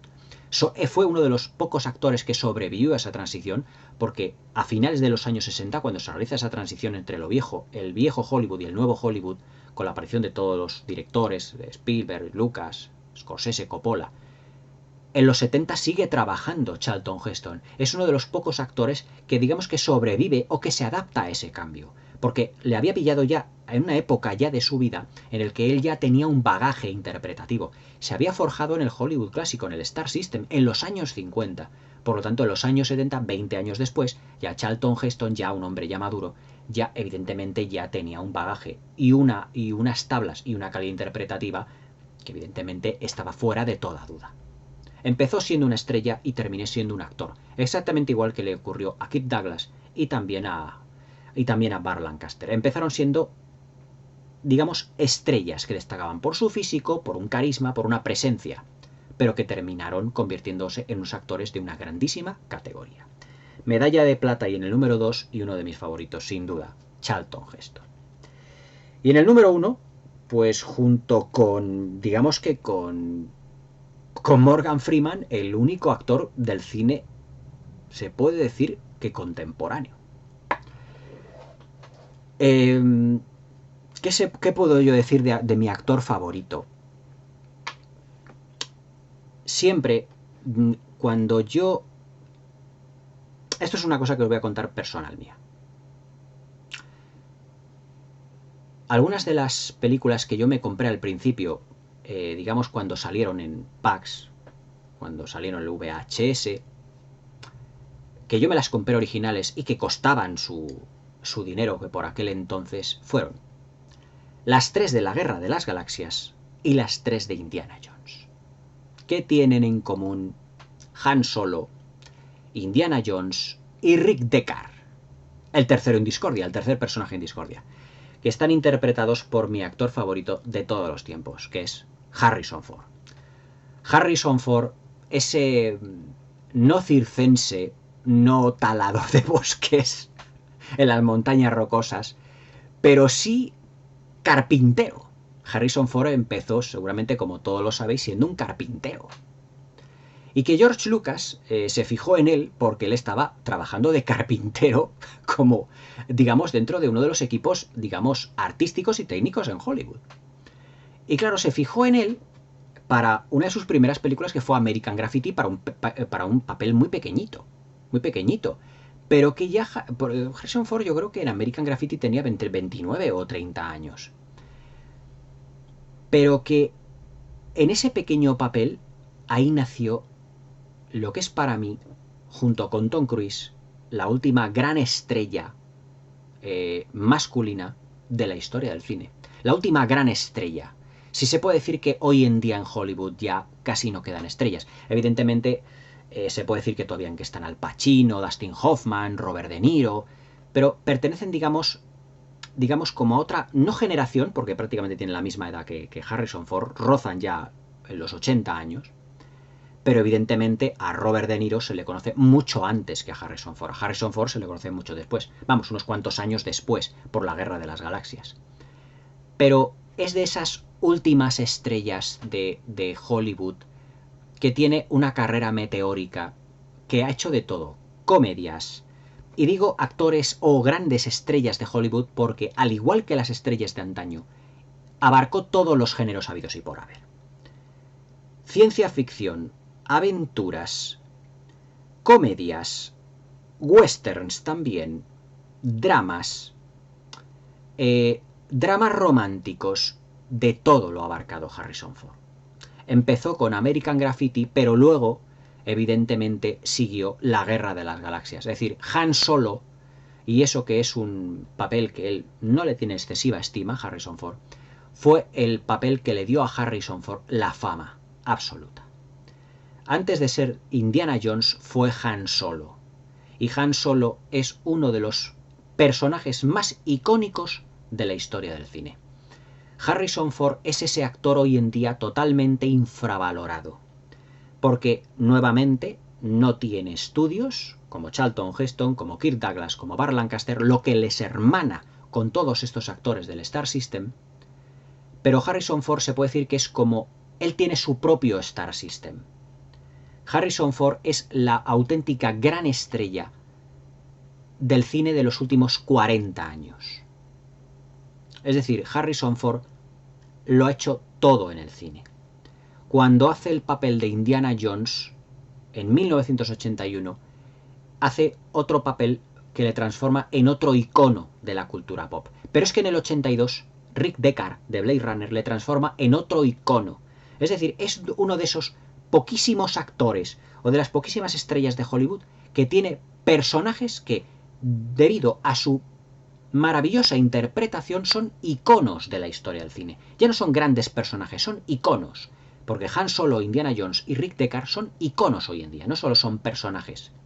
Son leyendas vivas de la historia del cine. Y eso es gracias a un actor en el que se le puede decir que solo le nominaron al Oscar una vez, fue por la película Único Testigo de Peter Weir, junto a Kelly McGillis, en la que realizó un papel realmente encomiable, muy bueno, uno de los mejores de su carrera, pero es que luego también estuvo fantástico en El Fugitivo, por ejemplo, de Andrew Davis. Yo creo que la mejor película de Andrew Davis, dentro de la irregular carrera de este director, pero que luego, fijaos, el Oscar interpretativo se lo llevó como actor de reparto Tommy Lee Jones.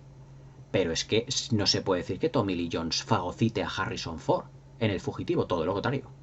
Harrison Ford está realmente excepcional en El Fugitivo.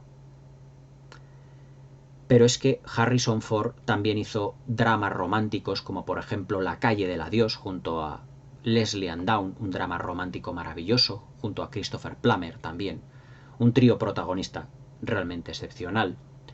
Junto a Peter Weir también hizo La costa de los mosquitos, con River Phoenix, fallecido también, con el que luego interpretaría el último papel de su carrera, que fue el de Indiana Jones y la última cruzada. Luego también hizo del presidente de los Estados Unidos en Air Force One, el avión del presidente. Es que también la filmografía de Harrison Ford es una de las últimas grandes filmografías del género. de la historia del cine realmente. Es decir, Harrison Ford, digamos que es, digamos, otra leyenda viva hoy en día en Hollywood. Un actor que yo creo que tendrían que darle ya, como le han dado a Tom Cruise una palma de oro, digamos, al reconocimiento por su carrera, le tenían que ya dar, digamos, premios a la labor de su carrera. Tiene Harrison Ford un globo de oro, tiene un globo de oro al reconocimiento de su carrera, pero que se lo dieron en los años 90. Quiero recordar. Pero Harrison Ford yo creo que ya merece un reconocimiento absoluto. Harrison Ford ha dado muchísimas tardes gloriosas, digamos, a mi generación cuando éramos niños, y ha dado miles de millones de dólares a la taquilla hollywoodiense durante los últimos 40 años. Tuvo un pequeño papel en Apocalypse Now, en American Graffiti, pero fue protagonizar la Guerra de las Galaxias junto a Carrie Fisher y Mark Hamill, y su carrera ya fue meteórica. El carisma que desprendía Harrison Ford, y la palabra carisma me la habéis oído ya muchas veces en este vídeo y en otros, pero es que una estrella de Hollywood tiene que tener carisma, tiene que tener elegancia en su puesta en escena, en sus personajes, tiene que tener personalidad, tiene que tener naturalidad. Es decir, tiene que tener algo que nadie tiene. Y Harrison Ford tiene ese algo de las grandes estrellas del Hollywood de antaño, como Kirk Douglas, como Burt Lancaster, como Stewart Granger, que no tienen las, no sé si llamar la estrella de hoy en día. No tiene ni Henry Cavill, ni Jason Momoa, ni Chris Evans, ni el otro Chris Pratt, ni Chris Hemsworth, ni el otro Chris, ni el otro Chris, ni el otro Chris. Es decir, Harrison Ford es esa estrella completamente inmaculada, el perfecto caballero hoy en día, tanto delante como detrás de la pantalla, que tiene personajes icónicos que solo él puede interpretar, y que realmente nos ha dado, digamos, películas absolutamente gloriosas. 6 de las primeras películas que yo tuve fueron La Guerra de las Galaxias, El Imperio contraataca, El Retorno del Jedi, En busca del Arca Perdida, El Templo Maldito y La Última Cruzada. Las 6 de Harrison Ford. Y además, siendo yo muy niño, las tuve. Evidentemente me las fui comprando originales a medida que fueron pasando los años y fui haciendo ya mi primera colección de cine VHS. Ahora tengo una colección de DVDs y de Blu-rays, que ya prácticamente os las estoy enseñando vídeo a vídeo, pero que yo antes tenía de VHS. Y es que salían películas de Harrison Ford, que yo tenía que ver. En una película de Mike Nichols, que tuvo una interpretación fabulosa, tenía que haber sido nominado al Oscar, que fue A propósito de Henry, donde hace un papel de una persona que tiene un accidente y que le cambia la personalidad por completo. Quiero recordar que le dio la réplica femenina en esta película, creo que fue a Annette Bening, la esposa de Warren Beatty, que está también formidable en esta película, y que Harrison Ford está perfectamente a la altura también de esta gran actriz. Ahí Harrison Ford dio a entender la calidad interpretativa que tenía. También en comedias estuvo fantástico. En Armas de Mujer de Mike Nichols también estuvo maravilloso, junto a Melanie Griffith y Sigourney Weaver. Los gestos que pone Harrison Ford cuando Melanie Griffith le dice: tengo una mente para las finanzas y un cuerpo para el pecado. Y claro, Harrison Ford, que estaba viviendo una consumición con pajita en ese momento, algo así, se le queda mirando a Melanie Griffith y le dice: no sabe ni cómo reaccionar. Vale. O sea, esa expresión y además la manera que tiene Harrison Ford de construir los personajes es única. Por ejemplo, Indiana Jones, como está construido el personaje en base a la interpretación de Harrison Ford, es única. Por ejemplo, el bofetón, la mirada que tiene tras una bofetada, su gesto, esa media sonrisa que tiene, muy de Indiana Jones, también hasta cierto punto muy de Han Solo. Por ejemplo, en Indiana Jones y La Última Cruzada, cuando el personaje de Alison Doody le da un bofetón o algo así. No es Alison Doody, sino que es el general nazi este. Cuando dice Alison Doody: así decimos adiós en Alemania, que le da un beso. Que le dice su padre, le dice Henry Jones Sr., Sean Connery. Dice: vaya manera que tiene de darle un beso, porque había tenido una relación con los dos, había tenido una affair con el padre y con el hijo.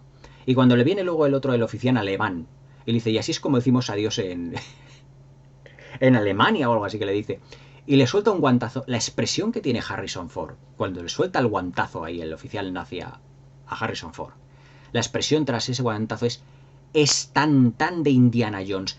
Es que cómo está construido el personaje de Indiana Jones tenía que, digamos que tenía que, ¿cómo os diría yo? Tenía que estudiarse en las escuelas de cine.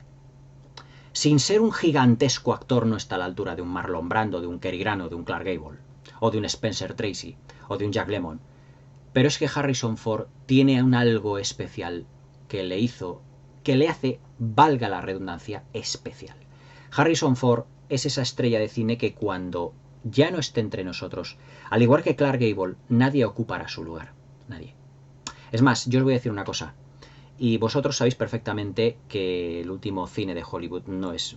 Yo ya no lo encuentro interesante. Es más, yo ya no me siento identificado con el nuevo cine que se hace en Hollywood. De ahí que yo prácticamente se puede decir que no comente películas modernas, no solo porque no vaya al cine, sino porque no encuentro realmente películas modernas que me satisfagan. Para mí, cuando George Lucas, Steven Spielberg y Harrison Ford ya no estén en este mundo, Hollywood habrá ¿cómo os lo diría yo? Habrá puesto el último clavo en la tumba de su ataúd. Para mí ya estará sepultado, enterrado. Hollywood cuando ya estos tres ya no estén. Harrison Ford es el resultado de una serie de estrellas que ya no se hacen. Le pasa como a Tom Cruise. Es decir, una estrella, un actor que a los 60 años sigue haciendo escenas de acción prácticamente y manteniéndose en forma como lo hace Tom Cruise. Eso ya no se hace. Ningún actor lo hace realmente. Ahora Tom Cruise, sin ser ni especialmente alto ni especialmente ancho, aunque dicen que es muy guapo, yo no le encuentro ni especialmente guapo, es de esos actores que con solo verle, con solo su presencia en pantalla, lo inunda todo. Le pasa lo que a Harrison Ford. Harrison Ford y Tom Cruise para mí son, digamos, las dos últimas grandes estrellas a nivel masculino. A nivel masculino. Son de esos que ya no se hacen. Para mí Harrison Ford es la quinta esencia de lo que tiene que ser y lo que debe ser una estrella de Hollywood. Alguien que no se mete en ciscos, en follones, que no están continuamente en las redes sociales diciendo esto, o se hace un vídeo diciendo, no, es que mi compañero con esto, mi compañero el otro, que si meten con uno, que si meten con otro. Harrison Ford es un señor. No es un asiduo a las redes sociales ni un asiduo a las nuevas tendencias hollywoodienses. No, es un señor que llega, hace su trabajo y no se mete en determinados charcos. Lo que tiene que ser una estrella de Hollywood. De ahí mi admiración sobre este señor. Mi admiración. Lo que tiene que ser una estrella de Hollywood. No un señor que viene, no, han hecho un chiste, abofeteo ahora este otro, ahora aparezco algunas declaraciones. Eso no es un señor. Eso no es una estrella de Hollywood. Eso es un títere, eso es un payaso. Realmente. Harrison Ford es un señor, es una estrella de Hollywood. De ahí mi admiración, realmente. Medalla de oro para Harrison Ford. Mi actor favorito de todos los tiempos. Mis dos actores favoritos, o mi actor y mi estrella, mi actriz, mejor dicho, mi actor y mi actriz favoritos, Harrison Ford y Michelle Pfeiffer, coincidieron en una película, solo en una. Me hubiera gustado que coincidieran en más. Lo que la verdad esconde Robert Zemeckis, una película sobre fantasmas. Apariciones paranormales, un tema que a mí me fascina. Lo que pasa es que tampoco cuajó en ser una gran película. Pero lo que yo disfruté en el cine, viendo lo que la verdad esconde, con mi actor favorito y con mi actriz favorita. Pero bueno, lo que pasa es que no es una gran película. Medalla de oro, yo os digo, para mi actor favorito, Harrison Ford. Iba a decir Indiana Jones, Harrison Ford. A lo mejor ahora que lo digo, me animo algún día y hago un vídeo sobre mis personajes favoritos del cine. No actores y actrices, personajes. Eso será ya eso ya será objetivo de otro vídeo. En resumidas cuentas, de abajo arriba, Burt Lancaster, Morgan Freeman, James Stewart, Stewart Granger, Cary Grant, Kirk Douglas, Sir Christopher Lee, Clark Gable, Charlton Heston y Harrison Ford. Para mí, mis favoritos del cine de todos los tiempos. Espero que coincidáis más o menos en mis gustos aproximadamente, aunque hay mucho de cine clásico, evidentemente es mi debilidad. Pero estos son mis actores favoritos de todos los tiempos. Al igual que con las actrices, yo tengo muchísimas películas de ellos, y cuando yo los veo en pantalla, ¿qué queréis que os diga? Me alegra el día, por así decirlo. decir, o sea, ponerme una película de Indiana Jones, ver a Indiana Jones como parte lo que es el puente colgante en el templo maldito, eso vamos, es inigualable, esa secuencia es fantástica. Ver la carrera de cuadrigas de Ben-Hur con Charlton Heston, con sus caballos, eso es inigualable. Ver a Ned Land, el arponero de 20.000 leguas de viaje submarino, interpretado por Kirk Douglas, eso para mí es inigualable. Ver a Burt Lancaster como hace del conde de Salina en El gato pardo es inigualable. Ver a Stewart Granger haciendo de espadachín en Scaramouche es inigualable. Y ver a Christopher Lee haciendo de Drácula, perdón, a estas alturas ya de vídeo, de Drácula, para mí es inigualable. Para mí, mis actores favoritos, no los mejores, no los que tienen mayor calidad interpretativa, mis favoritos.